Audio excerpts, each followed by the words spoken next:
Hello everyone, my name is Devina and welcome back to my channel. In today's video, we will discuss about the most important topic, that is the Simon Commission, which is frequently asked in exams. So please make sure you watch till the end. Right, तो हम जानेंगे कि Simon commission क्या है. Simon commission में Simon का word पहले हम जानेंगे एंड देन कमीशन का वर्ड में जानेंगे. मैं यहाँ पे भी इंग्लिश में लिख दूंगी, ठीक है, कि साइमन का क्या मतलब होता है, कमीशन का क्या मतलब होता है. साइमन का मतलब ये होता है कि वो एक व्यक्ति का नाम है, किसी भी पर्सन का नाम था साइमन, और उनका पूरा क्या नाम था, सर जॉन साइमन. यहाँ पे जैसे लिखा भी हुआ है सर जॉन साइमन. उन्होंने कमिटी बिठाई थी, ठीक है, उसी को कमीशन कहते हैं. मैं कमीशन का मतलब बता देती हूँ आप लोगों को. कमीशन का मतलब होता है कि एक कमिटी, कोई भी गवर्नमेंट जब किसी भी मेंबर्स को, किसी भी 3 4 5 6 मेंबर्स को जोड़ती है और ताकि वो लोग किसी भी टॉपिक पे काम कर सके. अब इस चीज में कमीशन क्या मतलब हुआ था, इस चीज में मैं आपको बता देती हूँ. ब्रिटिश गवर्नमेंट ने, जो साइमन था उसने 7 मेंबर्स को चूज किया था. वो 7 के 7 मेंबर्स ब्रिटिशर्स थे और उन्होंने चूज करके उन्होंने इंडिया भेजा था 1927 में. क्यों भेजा था, ताकि वो लोग पॉलिटिकल सिचुएशन को समझ सके और इंडिया के जो कॉन्स्टिट्यूशन है उसमें रिफॉर्म्स ला सके और उसको सजेस्ट कर सके कि इसमें क्या चेंजेस आने चाहिए और क्या चेंजेस आने नहीं चाहिए. प्लस वो आए थे गवर्नमेंट ऑफ इंडिया एक्ट 1919 को देखने के लिए, रिव्यू करने के लिए. इसमें इंडिया को क्या प्रॉब्लम थी, वो लोग तो हमारे लिए आए थे. इंडिया को ये प्रॉब्लम था कि उसमें एक भी भारतीय नहीं थे. अब क्यों नहीं थे भारतीय, अब भारतीय नहीं थे, क्यों प्रॉब्लम था, प्रॉब्लम इसलिए था कि वो लोग इंडियन कॉन्स्टिट्यूशन को रिफॉर्म करने आए थे, उस पर चेंजेस करने आए थे, उसको रिव्यू करने आए थे, बट एक भी इंडियन ही नहीं था.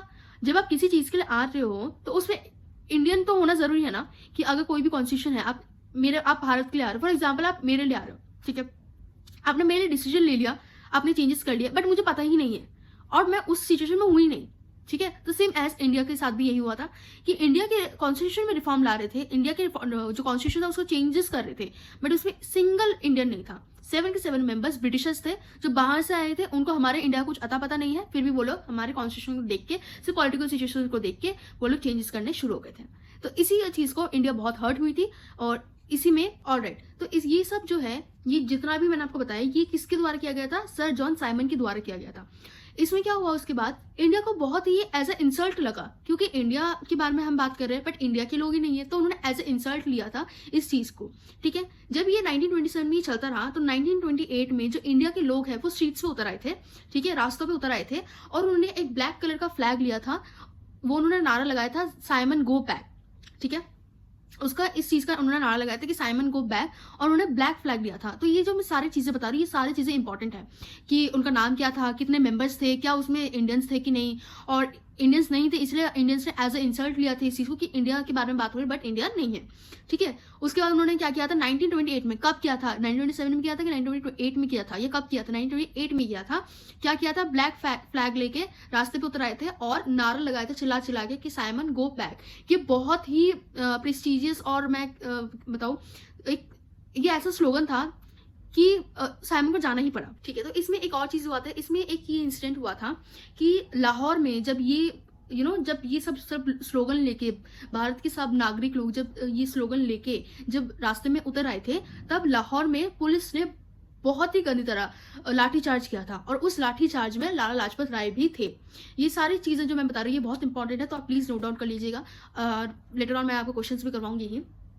तो उसमें लाला लाजपत राय थे जो बहुत ही गंदी तरह से वो इंजर्ड हो गए थे उस लाठीचार्ज में, जो कि लास्ट में उनकी मृत्यु हो गई थी उसी टाइम पे, ठीक है. साइमन कमीशन के दौरान ही ये जो मृत्यु हो गई थी उनकी. तो ये जब उनकी मृत्यु हुई तो भारत के नागरिक और गुस्से से जागरूक हो गए इस बारे को लेके कि हमारे उनको फ्रीडम चाहिए था इस चीज को लेके, क्योंकि लाला लाजपत राय जैसे इतने अच्छे जो व्यक्ति है उनकी डेथ हो गई थी जस्ट बिकॉज ये साइमन कमीशन की वजह से. तो जो लोग थे बहुत ही गुस्से में आ गए थे और उन्होंने जस्ट उनको एक स्ट्रेंथ मिल गई थी ताकि वो लोग ये लड़ाई और अच्छे से, मतलब जो स्लोगन हो बहुत और अच्छे से कर. और इसमें इम्पैक्ट क्या पड़ा था, इसमें इम्पैक्ट ये पड़ा था जो साइमन कमीशन है वो एक बहुत बड़ा टर्निंग पॉइंट बन गया था. किस लिए, इंडियंस को जोड़ने के लिए. सारे इंडियंस एक साथ एकजुट हो गए थे साइमन कमीशन की वजह से ताकि उनको इंडिपेंडेंस मिले, और यही इंडिपेंडेंस का एक टर्निंग पॉइंट है the Simon commission which is conducted by the John Simon. Alright. तो जैसे कि मैंने आप लोगों को बता दिया है कि साइमन कमीशन क्या है, ठीक है. मैं आपको एक ओवरव्यू दे देती हूँ पूरे जो टॉपिक का, ठीक है.